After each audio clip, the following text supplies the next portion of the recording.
गेल्या अधिवेशनामध्ये आपण बायबलमधील संदेष्टांची पार्श्वभूमी अभ्यासली. संदेष्ट म्हणजे नक्की कोण, संदेष्ट कोणत्या पार्श्वभूमीवरती उदयास आले, त्यांनी कशा पद्धतीने संदेश देण्याचा प्रयत्न केला, अस्सल संदेष्टांची वैशिष्ट्ये कोणती, हे सगळं आपण पाहिलेलं आहे. त्याचबरोबर इस्रायलचे पहिले 5 संदेष्ट आपण अभ्यासलेले आहेत. आमोस मेंढपाळ होता, त्याने दैवी न्यायाचा संदेश दिला. होशेया हा शेतकरी होता, त्याने दैवी प्रेमाचा संदेश दिला. यशया हा राजशाही प्रवृत्तीचा होता, त्याने दैवी आशेचा संदेश दिला.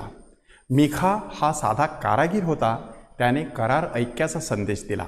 आणि सफण्या ह्याने तर लोकांच्या अंगाला दरदरून घाम फुटेल अशा प्रकारे परमेश्वराच्या न्यायपरायणतेचा संदेश दिला.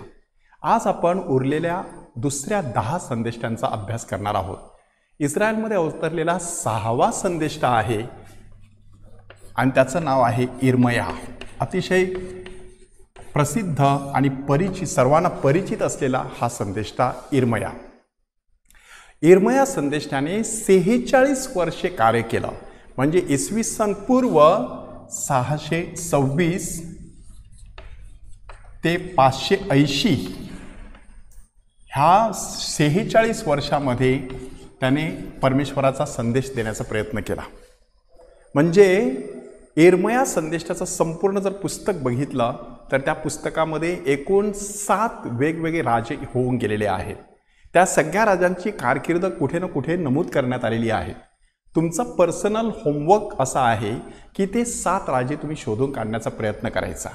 परंतु इर्मया संदेष्टा ज्यावेळेला प्रत्यक्ष कार्य करू लागला त्यावेळेला परिस्थिती कशी निर्माण झाली होती ती बघा, की त्यावेळेला असिरियाचं राज्य होतं ते हळूहळू खाली उतरत होतं आणि बाबिलोनचं राज्य जे आहे ते हळूहळू उदयास येत होतं. थोडासा नकाशा जर आपण बघितला तर आपल्याला ते चित्र अधिक स्पष्ट होईल. हा आहे गालिल समुद्र, ही आहे यार्देन नदी, हा आहे मृत समुद्र, इथे असिरियाचं राज्य आहे, ह्या ठिकाणी बाबिलोनचं राज्य आहे. आपल्या इस्रायलच्या राज्याचे 2 तुकडे पडलेले आहेत, इथे इस्रायल आणि इथे यहुदा. 721 मध्ये असिरियाने इस्रायलवरती हल्ला केला आणि ते इथून जेरुसलेममध्ये येण्याचा प्रयत्न करत होता. परंतु अशा वेळेला बाबिलोनचं राज्य उदयास आलं आणि त्यांनी 612 मध्ये असिरियाची राजधानी निनवे, अतिशय परिचित असा हा शब्द आहे. कोणता संदेशा त्याच्याशी संबंधित आहे? योना. योना संदेशाला निनवे मध्ये पाठवण्यात आलं होतं. त्याचा अभ्यास आपण लवकरच करणार आहोत. तर असिरियाची राजधानी असलेली निनवे ही 612 साली धुळीस मिळवण्यात आली आणि तिथे बाबिलोनने प्रवेश केला. आता इथे त्यांचा पराभव झाल्यामुळे बाबिलोन इथून इथे आला, इथून जेरुसलेममध्ये आलं.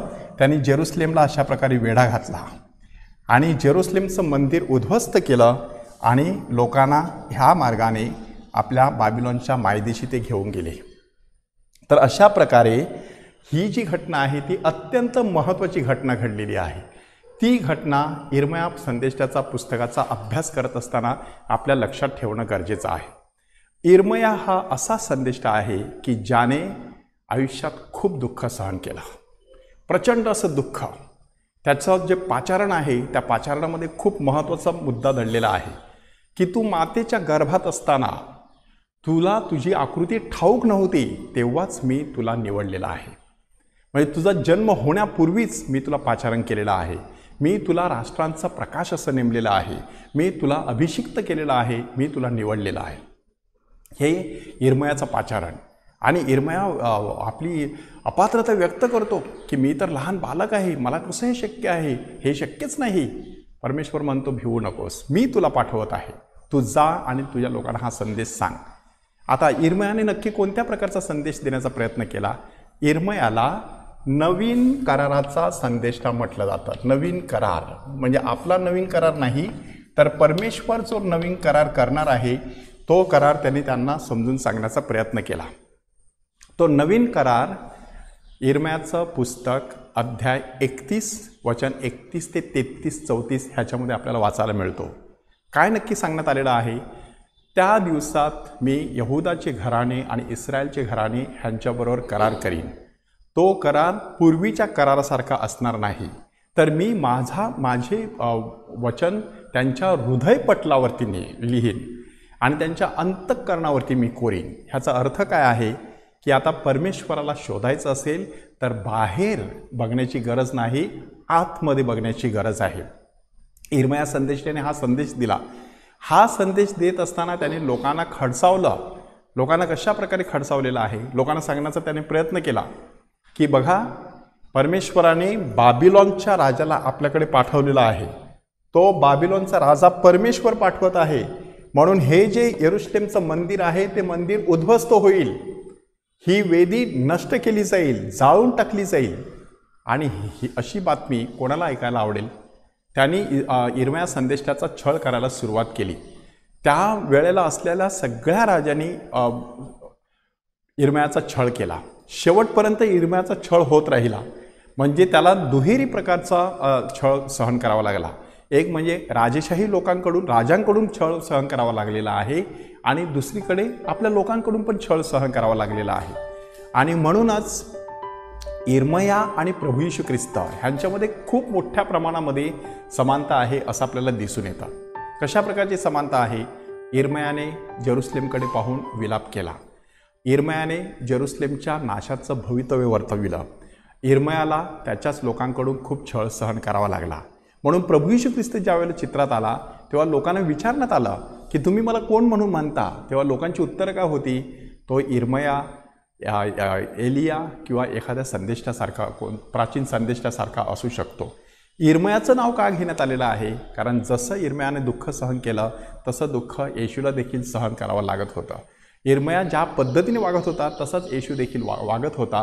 म्हणून इर्मया आणि प्रभू येशू ख्रिस्त ह्यांच्यामध्ये खूप जवळचा संबंध आहे असं आपल्याला दिसून येतं. आता परिस्थिती कशी निर्माण झाली? इसवी सन 597 साली लोकांना बाबिलोनच्या ह्या हद्दपारीमध्ये पहिली बॅच नेण्यात आली. दुसरी बॅच 587 साली गेली, 10 वर्षांनी. दरम्यानच्या काळामध्ये इर्मयाला एक चॉईस देण्यात आला. त्याला सांगण्यात आलं की तू आता निवडायचं, इथे राहायचं की बाबिलोनच्या लोकांमध्ये जाऊन राहायचं. इर्मयाने फार विचार केला. बाबिलोनला कोणाकोणाला नेण्यात आलेलं होतं? श्रीमंत, सरदार, राजे, राण्या, राजपुत्र, राजकन्या, म्हणजे मोठी मोठी माणसं तिकडे नेण्यात आली होती. आणि जेरुसलेमला कोणाला ठेवण्यात आलेलं होतं? माघारी, आंधळे, लंगडे, पांगळे, व्यंग, वृद्ध, बेकार, अशा सगळ्या लोकांना त्या ठिकाणी ठेवण्यात आलं होतं. इर्मयाने काय निवड केली? मला माझ्या ह्या अशा लोकांबरोबर राहायचं आहे, मला त्यांच्याबरोबर जीवन जगायचं आहे. इर्मयाने लोकांना त्यांच्या हृदयाचं चित्र दाखवलं की तुमचं हृदय जे आहे ते असाध्य रोगाने ग्रस्त झालेलं आहे. तुम्हाला मुळामध्ये जणू काही हार्ट ट्रान्सप्लांट, हृदय रोपण करावं लागणार आहे. म्हणजे संपूर्ण हृदयच तुमचं बदलावं लागणार आहे, तरच तुमच्या जीवनामध्ये एवढं तुमच्या हृदयामध्ये पाप कोरलं गेलेलं आहे. त्याच्यासाठी त्याने प्रतीक कोणतं वापरलं बघा, की दगडावरती समजा एखाद्या कठीण अशा वस्तूने किंवा टोकदार अशा धातूने काही कोरलं गेलं तर ते नष्ट शक्यता होत नाही. आणि वाळूवरती जर तुम्ही काही अक्षरं लिहिली तर ती पाण्याने पुसली जाऊ शकतात. पण तुमचं पाप जे आहे ते पाप अशा प्रकारे तुमच्या हृदयावरती कोरलं गेलेलं आहे. म्हणून ते समूळ नष्ट करायचं असेल तर हृदयच संपूर्णतः बदलून टाकावं लागेल, अशा प्रकारचा संदेश त्याने दिला. आणि म्हणूनच जेव्हा इर्मया संदेशाचा आपण अभ्यास करत असतो तेव्हा 3 महत्त्वाच्या गोष्टी लक्षात ठेवायच्या असतात. पहिली गोष्ट त्यावेळची ही पार्श्वभूमी, दुसरी गोष्ट इर्मयाला सहन करावा लागणारा प्रचंड असा मनस्ताप आणि दुःख, आणि तिसरी गोष्ट त्याने दिलेला नवीन कराराचा संदेश. तो नवीन करार माणसाच्या हृदयावरती कोरण्यात आलेला आहे. इर्मया संदेशाचं वैशिष्ट्य असं की शेवटी त्याच्याच लोकांनी त्याचं हे संदेश त्यांना न ऐकवल्यामुळे त्याला खूप त्रास द्यायला सुरुवात केली. त्याला अक्षरशः कोरड्या विहिरीत टाकलं, त्याचे पाय खोड्यामध्ये अडकवण्यात आले. त्याचा जो ग्रंथ त्याने लिहिलेला होता, त्याच्या संदेशाचा ग्रंथ, तो ग्रंथ त्याचा सेक्रेटरी बारूक ह्याने लिहून ठेवलेला होता. तो अक्षरशः राजाने कात्रीने कापला आणि शेगडीमध्ये टाकून संपूर्णतः नष्ट केला. तेव्हा परमेश्वराचं वचन त्याला प्राप्त झालं की पुन्हा एकदा तो ग्रंथ तुला लिहायचा आहे. अध्याय 36 वाचून बघा, तुम्हाला त्या ठिकाणी त्याच्याविषयी भरपूर माहिती मिळू शकते. इर्मया संदेष्टाने आपल्याला हा संदेश दिलेला आहे. ते जणू काही एखादा ऊस आपण चरख्यामध्ये घालावा आणि तो चरख्यामधून जात असताना त्याच्यामधून गोड असा रस बाहेर पडावा, तशा प्रकारे इर्मया संदेष्टा खूप अशा दुःखातून गेला, पण त्याच्या मुखातून सुंदर असे शब्द बाहेर पडले की नवीन करार परमेश्वर आपल्याबरोबर करत असतो.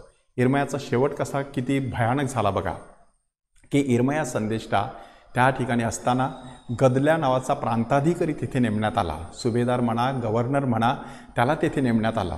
म्हणजे त्या ठिकाणी राजा नव्हता, तिथे जो इस्रायलचा राजा होता त्याला देखील आता बाबिलोनच्या हद्दपारीमध्ये नेण्यात आलेलं होतं.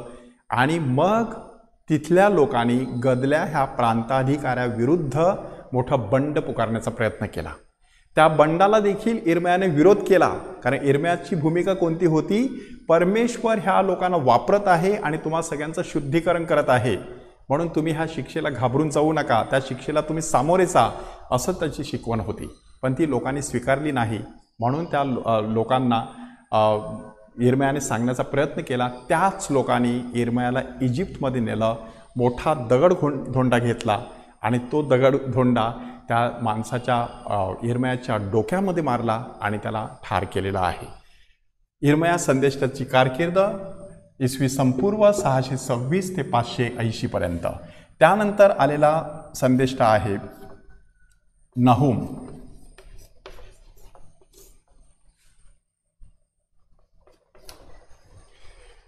नहूम संदेष्टाचं वैशिष्ट्य असं की नहूम ह्या संदेष्टाने निनवे ह्या नगरीचा पाडाव बघितला. तो पाडाव आपण बघितलेला आहे की 612 मध्ये झाला. 612 मध्ये नहूम ह्या संदेष्टाने आपला संदेश लोकांना दिलेला आहे. फक्त 3 अध्याय आहेत. त्या 3 अध्यायाचं वैशिष्ट्य कसं आहे ते आपण बघणं गरजेचं आहे. कसं वैशिष्ट्य आहे बघा, की नहूम ह्याने तिथून निनवेचा पाडाव बघितला आणि लोकांना सांगितलं, आता तुम्ही जल्लोष करा, आनंद करा, कारण तुमचा शत्रू आता धुळीस मिळालेला आहे. ती नगरी पडली, ती निनवे नगरी संपूर्णतः धुळीस मिळालेली आहे, मौज मजा करा. आणि लोकांनी देखील भरपूर मौज मजा करायला सुरुवात केली. नहूम हा शब्दाचा अर्थ सांत्वन. इस्रायलमध्ये कफरनहूम नावाचं गाव आहे, म्हणजे सांत्वनाचं गाव. प्रभू येशू ख्रिस्ताने जणू काही लोकांचं त्या ठिकाणी सांत्वन केलं. तशा प्रकारे नहूम म्हटल्यानंतर सांत्वन. इथे कोणाचं सांत्वन आहे? इस्रायली लोकांचं, यहुदी लोकांचं नहूमने सांत्वन करण्याचा प्रयत्न केला आणि सांगण्याचा प्रयत्न केला, आता तुमच्या शत्रूचा निप्पात झालेला आहे, तुम्ही घाबरून जाण्याचं कारण नाही. परंतु ह्या संदेशाचं चुकलं कुठे? बायबल अभ्यासक काय सांगतात बघा, हा संदेश सांगत असताना त्याने आणखी एक महत्त्वाचा संदेश द्यायला पाहिजे होता, की जर तुमचं वर्तन बदललं नाही तर तुमची पण गत अशीच होईल. हा संदेश मात्र नहूमने दिला नाही. म्हणून ह्या संदेशामध्ये काहीतरी थोडंसं उडं राहिलेलं आहे, असं आज बायबल अभ्यासकांचं मत आहे. प्रभू येशू ख्रिस्ताने मात्र तो संदेश आपल्या काळामध्ये दिला. अंजिराच्या निष्फळ झाडाकडे बघून, की 1 वर्ष मी वाट बघतो, फळ येत नाही, मग हरकत नाही, 1 वर्ष मी वाट बघीन, फळ आलं नाही तर ते कापून टाकावं. तुम्ही पश्चाताप केला नाही तर तुमचा देखील असाच नाश होईल, असा निर्वाणीचा इशारा प्रभू येशू ख्रिस्ताने दिलेला आहे. नहूम संदेशाचं वर्ष आपण बघितलं 612. त्यानंतर आहे योना संदेष्टा. योना संदेष्टा सुद्धा साधारण त्याच काळामध्ये येऊन गेलेला आहे, परंतु 2 वर्षे अगोदर त्याने संदेश दिला असावा, अशा प्रकारचा बायबल अभ्यासकाचा कयास आहे. काही अभ्यासकांच्या मते योनाचं पुस्तक हे एखाद्या दंतकथेसारखं आहे. कदाचित प्रत्यक्षात त्यांनी जो संदेश दिला तो संदेश त्याच वेळा दिला असेल असं नाही, कदाचित नंतर दिला असेल, अगोदर दिला असेल. परंतु आत्ता ह्या लाईनमध्ये आपण जे बघत आहोत संदेशांच्या मालिकेमध्ये, त्या मालिकेमध्ये सर्वसाधारणपणे जेव्हा निनवे धुळीस मिळालं त्याच्या आगेमागे कुठेतरी त्याने संदेश दिला असावा असं आपल्याला दिसून येतं. योना संदेष्टा हा मिशनरी प्रवृत्तीचा संदेष्टा होता. मिशनरी. नहूम संदेष्टा सांत्वनाचा संदेष्टा. ईश्वरी सांत्वन कशा प्रकारे होत असतं ते त्याने त्या ठिकाणी दर्शविण्याचा प्रयत्न केलेला आहे. तर योना संदेष्टा ह्याची कथा आपणास सगळ्यांना ठाऊक आहे. नव्या करारामध्ये साक्षात प्रभू येशू ख्रिस्ताने त्याचा उल्लेख केलेला आहे. एवढा योना संदेष्टा प्रसिद्ध. मिशनरी संदेष्टा अशासाठी की हा असा एकमेव संदेष्टा की जो आपल्या लोकांना, इस्रायली लोकांना संदेश देत नाही, तर इस्रायलच्या बाहेर जातो आणि तिथे निनवेच्या लोकांना संदेश देतो. आता तुम्ही सहज विचार करा, संदेश तरी कोणता? की निनवे धुळीस मिळेल, 40 दिवस आणि 40 रात्री नंतर निनवे धुळीस मिळेल, अशा प्रकारचा संदेश. हा संदेश कोणाच्याने ऐकवेल? ज्या लोकांना सांगायचं ते लोक ऐकतील का? की आता तुमचं घरदार त्याच्यावरून नांगर येणार आहे, ते उद्ध्वस्त होणार आहे, अमुक एक गाव आहे ते उद्ध्वस्त होणार आहे, असं कोणी सांगितलं तर ते आपल्याला ऐकवेल का? तशा प्रकारचा तो संदेश, म्हणजे तो जो संदेश आहे तो संदेश तेवढा काही प्रिय असा संदेश नाही, अप्रिय असा संदेश. म्हणून योना संदेशता पळून जातो. आणि तुम्ही साधारण चित्र ते बघितलेलं आहे, अशा प्रकारची आपले नकाशा. आणि निनवे समजा ह्या ठिकाणी आहे, तर त्याला इथे जायला पाहिजे होतं, तो ह्या ठिकाणचा आहे, तर त्याने असं इथे जायला पाहिजे होतं, तर तो इकडे खाली उतरतो आणि ह्या दिशेने येतो. इथे जोप्पा आहे, यापो बंदरामध्ये तो आला आणि इथून मग तार्शिश ह्या ठिकाणी जे बोट जात होती किंवा जहाज जात होतं, त्या जहाजामध्ये जाऊन तो बसला, जहाजाच्या तळाशी जाऊन बसला. प्रवास सुरू झाला, समुद्रामध्ये मोठं वादळ सुरू झालं. मग लोकांनी विचारायला सुरुवात केली की कोणामुळे वादळ सुरू? मग त्यांनी चिठ्ठ्या टाकल्या, त्यामध्ये योनाच्या नावाची चिठ्ठी आली. मग योना कबूल झाला, मी माझा देव परमेश्वर ह्याच्यापासून पळून जात आहे. मग त्या लोकांनी ठरवलं की ह्या माणसाला आता समुद्रात फेकून द्यायचं. त्याला समुद्रात फेकून दिलं गेलं. त्या ठिकाणी परमेश्वराने एक मोठा मासा तयार ठेवलेला. त्या माशाच्या पोटात योना 3 दिवस राहतो. तिथे त्याला एक मोठा साक्षात्कार होतो. त्याला कसं वाटलं होतं, इस्रायलचा देव म्हणजे फक्त इस्रायलचाच, इतर लोकांशी त्याचा काही संबंध नाही. पण आत्ता त्याच्या लक्षात आलं की परमेश्वर हा सगळ्या लोकांचा परमेश्वर आहे. त्याला समुद्रामध्ये टाकल्यानंतर, देवमाशाच्या पोटामध्ये राहिल्यानंतर त्याच्या लक्षात आलं की त्या देवमाशाद्वारे परमेश्वराने आपलं रक्षण केलेलं आहे. म्हणून त्याने प्रार्थना करायला सुरुवात केली आणि त्या देवमाशाने योनाला पुन्हा एकदा समुद्राच्या किनाऱ्यापाशी, म्हणजे इथे ह्या बाजूला त्याला ओकून टाकला. आता दुसऱ्यांदा त्याला देवाचं वचन प्राप्त झालं की जा त्या निनवे शहरामधील लोकांना सांग, 40 दिवस आणि 40 रात्री मग निनवे धुळीस मिळेल.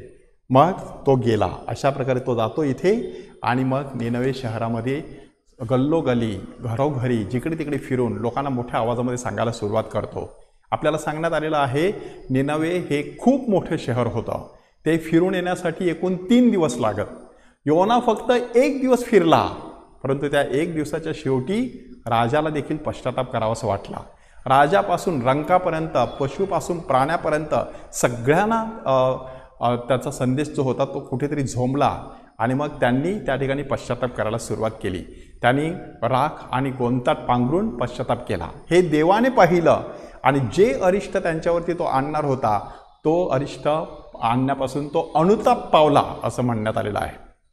लोकांनी पश्चाताप केला, देवाने अनुताप केला. ह्याचा अर्थ लवकरच आपण समजून घेण्याचा प्रयत्न करू. म्हणून ते संकट त्याच्यावरती आलं नाही. आणि योना तर बाहेर एका तंबूमध्ये जाऊन बसलेला. तिथून तो बघत होता की कधी निनवे धुळीस मिळेल, परंतु निनवे काही धुळीस मिळत नाही. मग त्याला वाटायला लागलं की परमेश्वर मंदक्रोध आहे, दयेचा सागर आहे, अरिष्ट आणल्याबद्दल त्याला वाईट वाटते, म्हणून तो कदाचित हे काहीच करणार नाही. मग तो रागावला, तू मला सांगितलं त्या शहरात जाऊन संदेश द्यायचा, मी जाऊन संदेश दिला, आता बघ काय झालं, त्याचं काहीच झालेलं नाही, आता ते लोक मला वेड्यात काढतील, तू संदेश दिला होता तसं काही घडलं नाही. परमेश्वर त्याला सांगतो की तू असा विचार करतो, पण मी कसा विचार करतो बघ, की एखादी वेल, समजा एरंडाच्या तेलाची वेल उगवते आणि उन्हामुळे योनाला त्रास होऊ नये म्हणून त्याच्या डोक्यावरती छत्र धरलं जातं. रात्री एक किडा उगवतो आणि तो किडा ती वेल संपूर्णतः खाऊन टाकतो. त्याच्याबद्दल योनाला एवढं वाईट वाटतं तर परमेश्वर सांगतो ह्या शहरामध्ये 1,20,000 लोक आहेत, त्या सगळ्यांनी पश्चाताप केलेला आहे, त्यांना त्यांच्या उजव्या हाताचं डाव्या हाताचं कुठे काय कळत नाही, अशा लोकांना मी ठार मारीन का? अशा शब्दावरती संपूर्ण पुस्तक समाप्त होतं. आता ह्या पुस्तकाचा संदेश नक्की कसा आहे तो आपण समजून घेण्याचा प्रयत्न करूया. इंग्रजी भाषेमधील 4D ह्या ठिकाणी आपण लक्षात ठेवायचे. पहिला D आहे डिसइंटरेस्टेड मिशनरी. डिसइंटरेस्टेड म्हणजे निरुत्साही असा मिशनरी. ही योना पहिल्या अध्यायामध्ये निरुत्साही मिशनरी सारखा आपल्या नजरेमध्ये येतो. निरुत्साही कशासाठी? परमेश्वराने त्याला सांगितलं जा त्या निनवे देशात, तो तिथे नाही गेला, तो पळून गेला. निरुत्साही मिशनऱ्याचं वैशिष्ट्य काय असतं? पळवाट शोधायची. योना पळून गेला, योना जहाजामध्ये जाऊन झोपी गेला. निरुत्साही मिशनऱ्याचं दुसरं वैशिष्ट्य काय असतं? आळस. आणि तिसरं म्हणजे त्याला समुद्रामध्ये फेकून देण्यात आलं, जणू काय आता सर्व संपवायचं, सोडून द्यायचं, बस आपण काही करायचं नाही, अशा प्रकारचा तो विचार म्हणजे डिसइंटरेस्टेड मिशनरी, निरुत्साही असा हा मिशनरी. मग तो माशाच्या पोटात जातो त्यावेळेला तो डिस्टर्ब्ड मिशनरी बनतो. डिस्टर्ब म्हटल्यानंतर अस्वस्थ असा झालेला मिशनरी. डिस्टर्ब्ड, जो जीवनामध्ये उत्साह दाखवत नाही, कामाला लागत नाही, तो कधी ना कधी अस्वस्थ होतो. किती दिवस आपण खाऊन पिऊन मजा करणार? किती दिवस आपण झोपून राहणार? किती दिवस आपण पळवाट शोधणार? पळवाट माणसाला अशक्त किंवा दुर्बळ बनवत असते. कोणत्याही गोष्टीपासून पळून जायचं नाही, त्या गोष्टीला भिडायचं. अजून आपल्या पंखामध्ये 1000 हत्तीचं बळ येत असतं, म्हणून सातत्याने काम करत राहायचं, उद्योगी राहायचं. योनाला तो संदेश परमेश्वर हळूहळू देत होता. तो डिस्टर्ब मिशनरी. डिस्टर्ब झाल्यानंतर माणसाने काय करायचं ते देखील योनामध्ये सांगितलेलं आहे. त्यावेळेला माणसाने प्रार्थना करायची की आता माझं चुकलं आहे, मला कळलेलं आहे, कुठेतरी काहीतरी चुकलेलं आहे. जेव्हा जेव्हा तुम्ही डिस्टर्ब व्हाल तेव्हा स्वतःला विचारायचं माझं नक्की काय चुकलेलं आहे. एकतर शरीराबाबतीत काहीतरी चुकलेलं आहे, खाण्यापिण्यामध्ये गडबड झालेली असेल त्यामुळे शरीर त्रास देतं, त्यामुळे अस्वस्थता येऊ शकते. दुसरीकडे परमेश्वराशी असलेलं नातं कुठेतरी बिघडलेलं असेल. तिसरं जगाशी असलेलं नातं कुठेतरी बिघडलेलं असेल. तीनही गोष्टींचा तुम्ही तपास घ्यायचा. तुम्ही अस्वस्थ झाला असाल तर तुम्ही परत नॉर्मल होऊ शकता. त्यासाठी आपल्या जीवनात प्रार्थनेची फार गरज असते. तिसऱ्या अध्यायामध्ये डिसिप्लिन्ड मिशनरी. डिसिप्लिन म्हणजे शिस्तप्रिय असा मिशनरी. शिस्तप्रिय. त्याला सांगितलं की जा त्या निनवे देशात आणि तो निघाला. त्याला सांगितलं की त्या लोकांना असा संदेश दे, त्यांनी जाऊन तो संदेश त्यांना दिला. म्हणजे अशा प्रकारचा संदेश योना संदेश त्यांना दिलेला आहे. लोकांनी तो संदेश ऐकलेला आहे, त्या संदेशावरती त्यांनी पश्चाताप केलेला आहे आणि परमेश्वराने त्याचे मार्ग बदललेले आहेत. एका बायबल अभ्यासकाने किती सुंदर त्याचं स्पष्टीकरण दिलं आहे बघा. ते म्हणतात if you are ready to change your ways, God is ready to change his plans. ह्याचा अर्थ काय? माणसाने जर आपले मार्ग बदलले तर परमेश्वर आपल्या योजना बदलायला तयार असतो. परमेश्वर योजना बदलायला तयार असतो, असा आपला हा परमेश्वर आहे. लवचिक आहे, प्रेमळ आहे. तो आपल्यात बदल जर झाला तर परमेश्वर देखील त्याच्या योजना सगळ्या रद्द करू शकतो. उदाहरणार्थ, एखाद्या डॉक्टराने एखाद्या माणसाला सांगितलं की बघा तुमचं लिव्हर खराब झालेलं आहे, आता जर तुम्ही दारू पिणं बंद केलं नाही तर तुमचं लिव्हर संपूर्णतः खराब होऊन तुम्हाला मृत्यू येणार आहे. म्हणजे योजना तयार आहे. पण समजा ह्या माणसाने आपले मार्ग बदलले, दारू पिण्याचं बंद केलं, तर हळूहळू त्याचं लिव्हर जे आहे पुन्हा एकदा कार्यरत होईल आणि मृत्यू त्याच्याजवळ फिरकणार नाही. निदान त्या लिव्हरच्या त्रासामुळे त्याला मृत्यू येऊ शकत नाही. म्हणजे त्याने मार्ग बदलले म्हणून ती योजना तिथे बदलण्यात आलेली आहे. असं परमेश्वराचे मार्ग आहेत. आणि चौथ्या अध्यायामध्ये डिसअपॉइंटेड मिशनरी. डिसअपॉइंटेड म्हणजे निराश झालेला. निरुत्साही वेगळा आणि निराश झालेला वेगळा. इथे डिसअपॉइंटेड, अपेक्षा काय होती? मी संदेश दिलेला आहे, आता हे शहर धुळीला मिळाले पाहिजे, परंतु तसं झालं नाही. मी जरी संदेश दिला तरी शेवटी योजना परमेश्वराची आहे, त्याला त्याच्या पद्धतीने ती योजना साकारू दे, असा विचार त्याने केला नाही. इतकंच नाही तर ती निराशा कशामुळे आलेली आहे?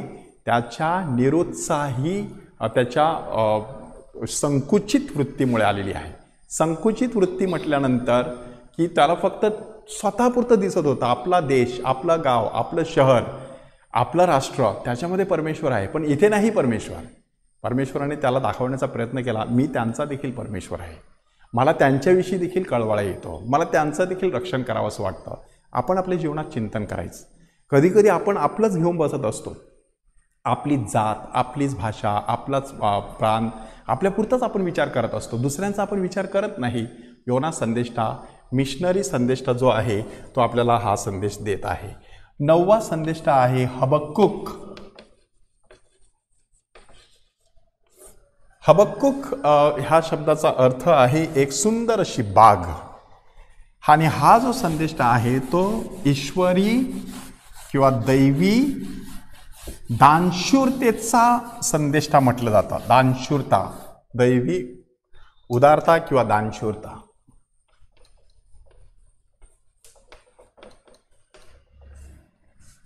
हबक्कुक. नहोमने 612 साली संदेश दिला. योनाने सुद्धा साधारण 612-14-12च्या काळामध्ये संदेश दिला. हबक्कुकचा संदेश इसवी सन पूर्व 609 ते 597 ह्या काळातला आहे. परिस्थिती कशी निर्माण झाली होती आपण आत्तापर्यंत ऐकत आलेलो आहोत की बाबिलॉन आता बलिष्ठ राष्ट्र बनलेलं आहे. त्या बाबिलॉनने आता इस्रायलवरती आणि यहुदावरती हल्ला करण्याचं निश्चित केलं. 597 साली शेवटी ते राष्ट्र पूर्णपणे त्याने जेरुसलेमचं मंदिराला वेढा घातला आणि लोकांना बाबिलॉनच्या गुलामगिरीत नेलं. हे आत्तापर्यंत आपण ऐकलेलं आहे. त्याच्या अगोदर हबक्कुक नावाचा संदेष्टा परमेश्वराला प्रश्न विचारतो. त्या पुस्तकाचे एकूण 3 अध्याय आहेत. पहिल्या 2 अध्यायामध्ये 2 प्रश्न आहेत आणि तिसऱ्या अध्यायामध्ये त्याचं उत्तर आहे. पहिल्या अध्यायामध्ये प्रश्न कोणता आहे, हे परमेश्वरा तू आमचा असा छळ का मांडलेला आहेस, केवढा आमचा छळ आत्तापर्यंत तू मांडलेला आहेस की शत्रू राष्ट्रांकडून आमचा पराभवच होत राहिलेला आहे, आमची अशी परिस्थिती तू निर्माण का केलेली आहेस. पहिला प्रश्न.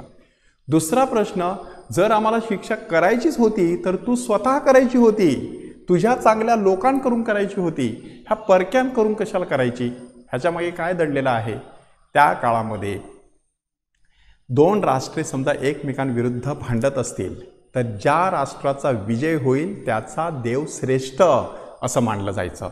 आता हबक्कुकला स्पष्टपणे दिसत आहे की जर आमच्यावरती हल्ला केला गेला, आमच्यावरती दुसऱ्या लोकांची सत्ता चालू लागली तर आमचा देव काहीच नाही, त्याचं काहीच सामर्थ्य नाही, अशा प्रकारे तो निष्प्रभ ठरणार आहे, अशा प्रकारची विचारसरणी. म्हणून त्या ठिकाणी हबक्कुकने तो प्रश्न विचारलेला आहे की शत्रू राष्ट्रांचा कशाला विजय होऊ देतोस, तू विजयी झाला पाहिजे. आणि तिसऱ्या अध्यायामध्ये मात्र त्याचं एक उत्तर देण्यात आलेलं आहे. काय उत्तर देण्यात आलेलं आहे. हबक्कुक संदेशाचं पुस्तक अध्याय 3 वचन 16, 17, 18. अंजिराचे झाड फुलले नाही, द्राक्षे आली नाहीत आणि शेतात धान्य आलं नाही, गुरामध्ये गोठे दिसली नाहीत आणि कुठे काहीच मला यश मिळालं नाही, तरी देखील मी परमेश्वराच्या ठाई उल्हास करेन की नीतिमान विश्वासाने जगेल. दुसऱ्यांच्या संकटामुळे नीतिमान कधीच घाबरून जाणार नाही, तो विश्वासामध्ये अढळ राहील. आता ह्याच्यावरती आपण चिंतन करायचं. आपली प्रार्थना कशी असते, माझ्या घरामध्ये समृद्धी आली पाहिजे, माझ्या मुलाला चांगली मुलगी मिळाली पाहिजे, माझ्या मुलीला चांगली नोकरी मिळाली पाहिजे, माझ्या मुलाला मुलंबाळं झाली पाहिजेत, हे सगळं. पण समजा हे झालं नाही तर मग तुमची श्रद्धा कुठे असते. तो प्रश्न जणू काही हबक्कुक आपल्याला विचारत आहे. हा दैवी दानशूरतेचा संदेश का म्हणण्यात आलेला आहे की ह्याही परिस्थितीमध्ये परमेश्वर आपल्याला पुरवत राहील. कुठे काहीच नसलं, सगळी झाडं शेतं ओसाड पडली तरी देखील मला सगळं काही व्यवस्थितपणे मिळत राहील माझ्या परमेश्वराकडून, ही एक प्रकारची खात्री ह्या संदेशाने आपल्याला दिलेली आहे. आपण सहज चिंतन करायचं की आपली श्रद्धा एवढी मजबूत राहते की ती सहज कोणत्याही परिस्थितीला बळी पडत असते. हबक्कुक संदेशानंतर आलेला महत्त्वाचा संदेश आहे यहेजकेल. आता एकंदरीत पार्श्वभूमी आपल्याला ठाऊक आहे. 594 तर 571 ह्या काळामध्ये हा संदेश येऊन गेलेला. 593 94 नाही 93 593 तर 571. कारण बंदिवासाच्या 4थ्या वर्षी त्याला हे वचन प्राप्त झालं. बंदिवास 97 साली चालू झाला. आता मागे या तुम्हाला 93 हे साल मिळेल. 593 पासून 571 ह्या काळामध्ये यहेजकेल संदेष्टाने आपला संदेश दिलेला आहे. यहेजकेल संदेष्टाला पवित्र आत्म्याचा संदेष्टा म्हटलं जातं. पवित्र आत्मा. तर पवित्र आत्म्यासाठी जेवढी प्रतीकं वापरण्यात आलेली आहेत त्याच्यातली 2-3 प्रतीकं स्पष्टपणे तिथे दिसतात. उदाहरणार्थ वारा. तू वाऱ्याला आज्ञा कर आणि पवित्र आत्मा त्यांच्यामध्ये प्रवेश करेल. पाणी. मंदिराच्या उजवीकडून पाणी वाहत असताना मी पाहिले, तो पवित्र आत्म्याचा प्रवाह. आणि तिसरं प्रतीक आहे हात. देवाचा वरद हस्त माझ्यावरती आला, त्याने मला उचलला आणि मंदिर दुसरीकडे घेऊन गेला. म्हणजे हे पवित्र आत्म्याच्या उपस्थितीचं प्रतीक मानलं जातं. म्हणून ह्या संदेशाला पवित्र आत्म्याचं पुस्तक म्हटलं जातं किंवा पवित्र आत्म्याचा संदेश असं म्हटलं जातं की मी त्यांच्या हृदयातून त्यांच्यामधून पाषाणमय हृदय काढीन, त्यांना मांसमय हृदय देईन. मी माझा आत्मा त्यांच्यावर घालीन, मी पवित्र पाणी शिंपडील, मग ते शुद्ध होतील. मी त्यांचा देव होईल, ते माझे लोक होतील. अशा प्रकारे पवित्र आत्म्याठायी जे जीवन आहे ते जीवन तिथे त्यांनी समजून सांगण्याचा प्रयत्न केलेला आहे. यहेजकेल संदेशाने ह्या 24 वर्षामध्ये नक्की काय केलेलं आहे? यहेजकेल संदेशाने ह्या काळामध्ये आपला संदेश देत असताना लोकांना समजून सांगण्याचा प्रयत्न केला. 2 टप्प्यामध्ये त्यांनी समजून सांगण्याचा प्रयत्न केला. पहिला टप्पा कसा होता बघा. जेव्हा लोक त्या ठिकाणी नेण्यात आले तेव्हा ते ख्याली खुशालीने वागण्याचा प्रयत्न करत होते. मौज मजा करायची, खायचं प्यायचं. आता आपण इथे जणू काही पिकनिकला आलो आहोत. त्यावेळेला संदेशाने त्याला खडसावलं, कन्फ्रंटेशन, आणि समजून सांगण्याचा प्रयत्न केला की तुम्ही ह्या ठिकाणी खाण्यापिण्यासाठी आलेले नाहीत, तुम्ही ह्या ठिकाणी मौज मजा करण्यासाठी आलेले नाहीत, तुम्हाला परमेश्वराने इथे कशासाठी आणलेलं आहे? शुद्ध करण्यासाठी. म्हणून पश्चाताप करा, आपल्या जीवनाची वर्तणूक सुधारा. हा यहेजकेल संदेश त्यावेळेला एवढा प्रसिद्ध झाला होता, तुम्ही सहज अध्याय 8, अध्याय 14 आणि अध्याय 20 वाचून बघा. त्याच्या भोवती गावातील शहरातील सगळी वडील माणसं त्याच्या भोवती जमायची. खबार नावाच्या नदीच्या किनारी तो बसायचा, लोकांना त्या ठिकाणी संदेश द्यायचा. अशा प्रकारे अतिशय ज्ञानी असा हा माणूस. पण त्याने लोकांना खडसावलं की तुमची वर्तणूक सुधारा आणि तुम्हाला आता नवीन जीवन अशा प्रकारे जगायचं आहे. त्यांना कठीण प्रसंगाला तोंड द्यावं लागणार आहे हे देखील त्यांनी सांगण्याचा प्रयत्न केला. पहिल्या भागात त्याने त्यांच्यावरती कडक असे ताशेरे ओढले. पण दुसऱ्या भागात इसवी सन पूर्व 586-87 मध्ये दुसरी बॅच जेव्हा बॅबिलॉनला आली तेव्हा त्यांनी निरोप काय आणला? बाबिलॉन आणि जेरुसलेम ह्यांच्यामध्ये खूप मोठं 700 मैलाचं अंतर आहे. जेव्हा ते तिकडे पोहोचले तेव्हा त्यांनी येऊन सांगितलं की आपल्या घरादारावरून नांगर फिरवण्यात आलेला आहे, आपलं मंदिर उद्ध्वस्त झालेलं आहे, आपल्या बागा उद्ध्वस्त करून टाकलेल्या आहेत, नासधूस झालेली आहे त्यांची, सगळं काही आता लयास गेलेलं आहे. तेव्हा हे जे अगोदर तिथे आलेले होते ते लोक एवढे दुःखी झाले, त्यांना वाटलं आत्ता आपण इथेच मरणार, आत्ता आपलं सर्व संपलं.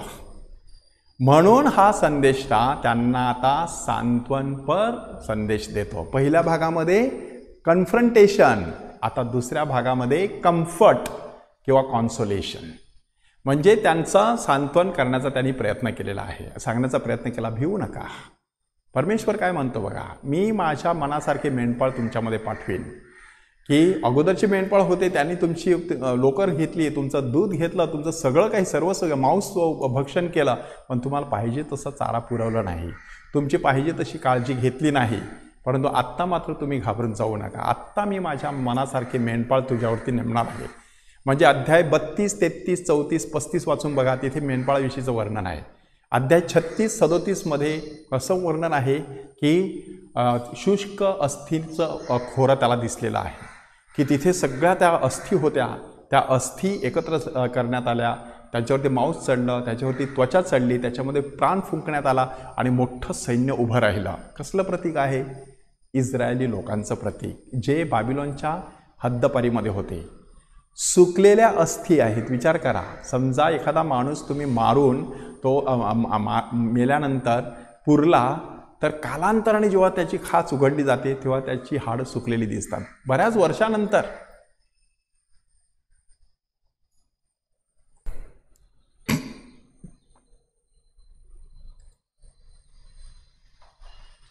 एखादा माणूस मरण पावला, त्याला तुम्ही दफनभूमीमध्ये पुरलं, काही वर्षांनी त्याची खाच उघडली तर आपल्याला त्या ठिकाणी शुष्क अस्थी म्हणजे कोरड्या अशा प्रकारचे हाडं दिसतात. कितीतरी वर्षानंतर ती हाडं कोरडी असतात. म्हणजे कितीतरी वर्षानंतर इस्रायल लोकांमध्ये अशा प्रकारे पूर्णपणे जीवन त्यांचं निघून गेलेलं होतं. ते शुष्क हाडासारखे झाले होते. पण त्यांच्या ठाई मात्र परमेश्वर आता नवीन बळ संचारणार आहे असा संदेश त्याने त्या ठिकाणी दिला. यहेजकेल संदेष्टाने हा संदेश दिल्यामुळे लोकांमध्ये देखील एक नवचैतन्य आलं. त्याने काही दृष्टांत पाहिले होते. ते दृष्टांत देखील लोकांना सांगितले की मंदिर परमेश्वराच्या गौरवाने भरलेलं मी पाहिलं. मंदिराच्या उजवीकडून पाणी वाहताना पाहिलं. लोक कुठे होते? बाबिलोनला. मंदिर कुठे होतं? जेरुसलेमला. कोणत्या अवस्थेमध्ये होतं? उद्ध्वस्त अवस्थेमध्ये.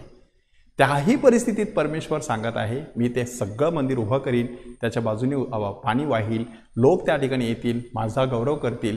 अशा प्रकारे 48 अध्यायामध्ये यहेजकेल संदेष्टाने आपला संदेश, पवित्र आत्म्याविषयीचा संदेश आपल्याला दिलेला आहे. त्यानंतर आलेला संदेष्टा आहे ओबद्या. ओबद्या संदेष्टाच्या पुस्तकाचं वैशिष्ट्य असं की संपूर्ण जुन्या करारातील हे सगळ्यात छोटं पुस्तक आहे. कधी नक्की त्यांनी संदेश दिला ते ठाऊक नसल्यामुळे इसवी सन पूर्व 535 ते 435 ह्या 100 वर्षाचा कालावधी मानला जातो की ह्या 100 वर्षात कधीही त्यांनी तो संदेश आपला दिलेला असावा. काय नक्की संदेश दिला होता? आपण थोडीशी पार्श्वभूमी अभ्यासलेलीच आहे, परंतु आता ती अधिक चांगल्या प्रकारे अभ्यासण्याचा प्रयत्न करूया. की ज्या वेळेला इस्रायली लोकांना बाबिलोनच्या हद्दपारीमध्ये नेण्यात आलं, तेव्हा ते कसं नेण्यात आलं तेही आपण बघितलेलं आहे. हा जो नकाशा आहे, इथून जेरुसलेमवरून आता बाबिलोनला लोकांना येणार आहे, त्यांना अशा प्रकारे नेण्यात आलं. इथे नक्की काय होतं? इथे इदोम किंवा अदोम, कालांतराने त्याला इदुमिया असंही नाव पडलं. म्हणजे हेरोद राजा इदुमियाचा होता. तर अदोम किंवा इदोम ही नावं नक्की कोणाची आहेत? तर जसं याकोबाला नाव मिळालं होतं इस्रायल, तसा त्याचा भाऊ एसाव ह्याला नाव मिळालं होतं अदोम. कारण अदोम म्हणजे तांबडा, त्याच्या अंगावरती केसाळ अशी त्वचा होती आणि तो तांबडा भडक दिसायचा, म्हणून त्याचं नाव अदोम दिलेलं होतं. तेच नाव तो ज्या ठिकाणी राहत होता, सेईर ह्या ठिकाणी राहत होता, इथे त्या ठिकाणाला हे नाव मिळालं. आता ह्याचा अर्थ काय? इस्रायल आणि अदोम हे एकमेकांचे भाऊ, सख्खे भाऊ, नुसते सख्खे नाही, जुळे भाऊ. विचार करा. अशा पार्श्वभूमीवरती आता जेरुसलेमचा पाडाव झाला, म्हणजे इस्रायलचा नाश झाला. आपल्या भावाचा नाश होतोय हे पाहून कोणत्या भावाला आनंद वाटेल? परंतु इथे मात्र ह्या भावाने आनंद व्यक्त केला. म्हणून अदोम अध्याय नाही, फक्त वचनच आहेत. वचन 10 आणि 11 वाचून बघा की तुझा भावाचा नाश होत असताना तू एवढा आनंदाने उसळी मारायला नको होती. ते दुःख ओबद्या संदेष्टा व्यक्त करतो. म्हणून ओबद्याला इदोम विरोधी संदेष्टा, इदोम विरोधी संदेष्टा किंवा अदोम विरोधी संदेष्टा असं म्हटलं जातं. इदोम विरोधी संदेष्टा. ह्या ठिकाणी शिकण्यासारखी महत्त्वाची गोष्ट कोणती आहे? आपण सगळेजण एकाच परमेश्वराची लेकरं आहोत. हे माणसाने कधी विसरायचं नाही. नुसते आपणच नाहीत, प्राणी पक्षी पशु वगैरे आहेत, ते सगळे आपले सवंगडी आहेत. म्हणून आपण एकमेकांच्या विरुद्धात उभं टाकायचं नाही. दुसऱ्यांचं वाईट झाल्यानंतर आनंद मानायचा नाही. तर आनंद करणाऱ्याबरोबर आनंद करायचा, दुःख करणाऱ्याबरोबर दुःख करायचं, अशा प्रकारचा संदेश ओबद्या संदेष्टा आपल्याला देत आहे. त्यानंतर आहे जखऱ्या. जखऱ्या संदेष्टाला दृष्टांताचा संदेष्टा, रात्रीचे दृष्टांत जे असतात त्याचा संदेष्टा म्हटलं जातं. एकूण 14 अध्याय आहेत. त्या 14 अध्यायाचे एकूण 3 भाग मानले जातात. अध्याय 1 ते 8, 9 ते 11 आणि 12 ते 14. त्या 3 भागामध्ये संदेष्टाने वेगवेगळे दृष्टांत दाखवलेले आहेत. त्या दृष्टांताद्वारे त्याने आपल्या लोकांना समजून सांगण्याचा प्रयत्न केलेला आहे की परमेश्वर तुमच्यामध्ये वस्ती करू इच्छित आहे.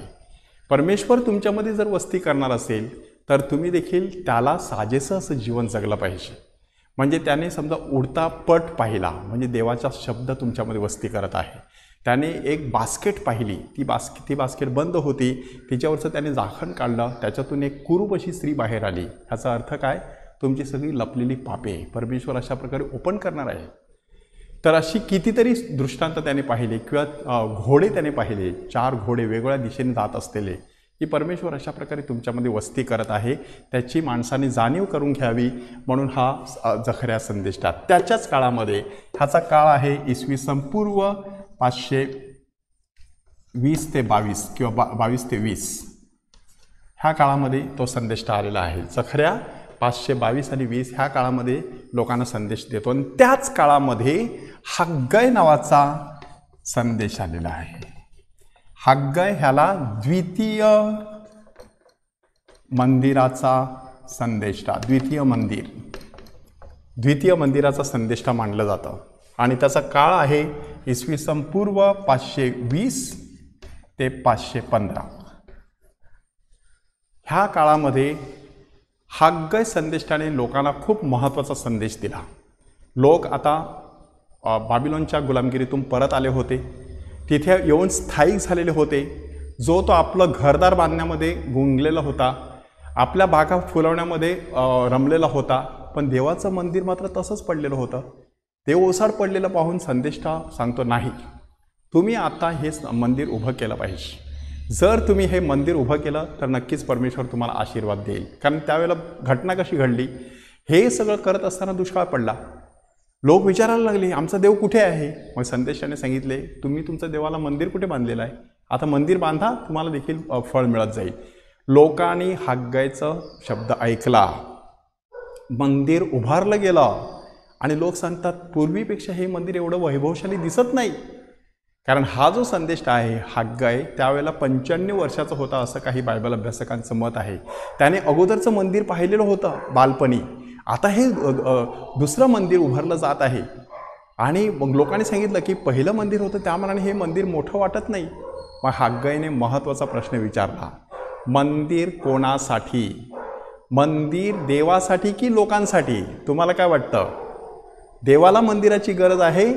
परमेश्वर म्हणतो की संपूर्ण स्वर्ग माझं राजासन आहे, पृथ्वी माझं पदासन आहे, तुम्ही माझ्यासाठी काय मंदिर बांधणार?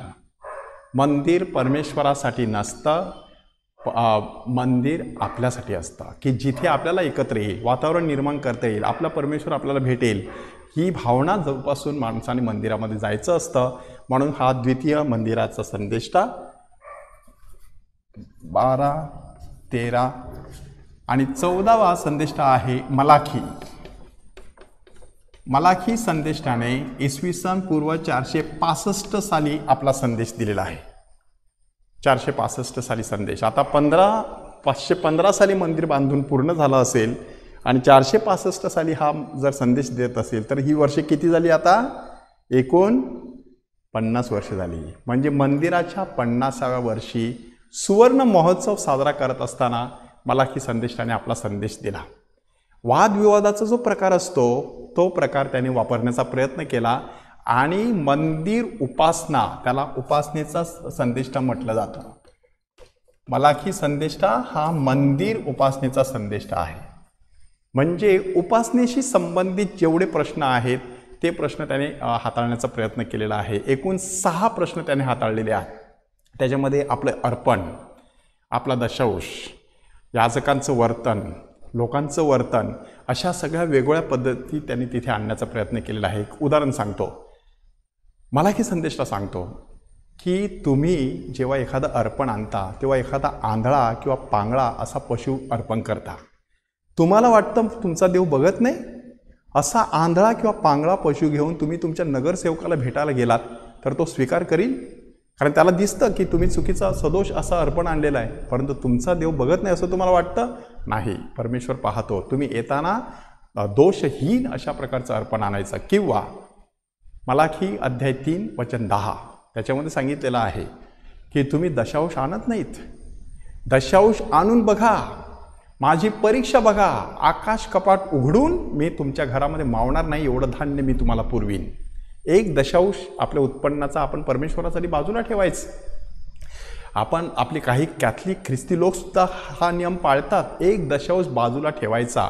उत्पन्न कितीही असो, 10,000 असेल तर 1,000 बाजूला ठेवायची, लाखभर असेल तर 10,000 बाजूला ठेवायचे. कशासाठी? गोरगरिबांसाठी, देवासाठी, धर्मासाठी. अशा प्रकारे माणूस विचार करतो. मलाखीने तो संदेश अतिशय पॉवरफुली दिलेला आहे. तर मंदिर उपासनेचा संदेष्टा मलाखी. आणि शेवटचा 15वा संदेष्टा आहे योएल. योएल संदेष्टाने इसवी सन पूर्व 350 साली संदेश दिलेला आहे. योएल संदेष्टाचं वैशिष्ट्य, त्याला पश्चाताप आणि नवजीवनाचा संदेष्टा मानला जातो. पश्चाताप आणि नवजीवन. जर आपण राखेच्या बुधवारी पहिलं वाचन ऐकलं तर ते योएलच्या संदेशाच्या पुस्तकातून घेतलेलं असतं. तो कोणता संदेश देतो? आपली वस्त्रे नव्हे तर आपली हृदय फाडा. काय अर्थ आहे? बाह्यदृष्ट्या पश्चाताप करू नका, आतमधून खरा पश्चाताप करा. आणि पेंटेकॉस्टच्या दिवशी कोणतं वाचन वाचलं जातं की योएलच्याच पुस्तकातलं, त्या दिवशी मी माझ्या लोकांवर माझ्या आत्म्यांचा वर्षाव करीन. तुमचे तरुण दृष्टांत पाहतील आणि तुमच्या वृद्धांना स्वप्ने पडतील. स्वप्ने कोणी पाहायची असतात? तरुणांनी. दृष्टांत कोणी पाहायचे असतात? वृद्धांनी. पण इथे अदलाबदल झालेली आहे, उलथापालथ झालेली आहे. ह्याचा अर्थ काय आहे? पवित्र आत्मा येईल त्यावेळेला तरुण देखील परिपक्व प्रौढासारखे वागतील आणि वृद्ध झालेले, म्हातारे झाले देखील स्वप्न पाहतील आणि तरुणांसारख्या उड्या मारतील. असं पवित्र आत्मेचं सामर्थ्य ह्या जगामध्ये येणार आहे. म्हणजे पेंटेकॉस्टच्या दिवशी जे वाचन केलं जातं ते योएलच्या पुस्तकातलं असतं आणि राखेच्या बुधवारचं वाचन असतं ते देखील योएलच्या पुस्तकातलं. आपल्या ख्रिस्ती उपासनेतील 52 आठवड्यापैकी 13 आठवडे अशा प्रकारच्या जीवनात जातात. 13 आठवडे कोणते? 6 आठवडे उपवास काळाचे, प्रायश्चित्त काळाचे आणि 7 आठवडे पुनरुत्थान काळाचे. हा विशेष काळ आहे. त्या विशेष काळासाठी एवढे आठवडे बाजूला काढून ठेवण्यात आलेले आहेत. तर त्याची सुरुवात आणि शेवट योएलच्या पुस्तकातल्या वाचनाने केली जात असते. म्हणून योएलचं पुस्तक वाचत असताना एकीकडे भरपूर पश्चाताप करायचा आणि दुसरीकडे परमेश्वराचा पवित्र आत्मा स्वीकारायचा. पेंटेकॉस्टच्या दिवशी पेत्राने देखील जेव्हा प्रवचन केलं तेव्हा लोकांच्या अंतःकरणाला चुटपुट लागली. तेव्हा लोकांनी विचारलं की आम्ही काय करावे? आणि पेत्राने सांगितलं, तुम्ही प्रत्येक जण आपल्या पापांची क्षमा व्हावी म्हणून पश्चाताप करा आणि येशूच्या नावाने बाप्तिस्मा घ्या, तुम्हाला पवित्र आत्म्याचं दान प्राप्त होईल. आज आपण बायबलमधील एकूण 15 संदेशांचा अभ्यास केलेला आहे. आमोसपासून आपण सुरुवात केली आणि तो न्यायाचा संदेष्टा आहे असं आपण बघितलं. होशेया हा दैवी प्रेमाचा संदेष्टा, यशया हा दैवी आशेचा संदेष्टा, मिखा हा करार ऐक्याचा संदेष्टा आणि सफना हा परमेश्वराच्या आगमनाच्या वेळेला कसं तो न्याय करणार आहे, न्यायपरायणतेचा संदेष्टा. हे आपण पहिल्या भागामध्ये बघितलं. दुसऱ्या भागामध्ये आपण पुढच्या काही संदेष्टांचा अभ्यास केला आणि त्या संदेष्टामध्ये आज आपण एकूण 10 संदेष्टांचा अभ्यास केलेला आहे. त्याद्वारे परमेश्वराने आपल्याला जो संदेश दिलेला आहे तो आपल्या जीवनात आपल्याला आचरता यावा म्हणून परमेश्वराकडे कृपा मागूया.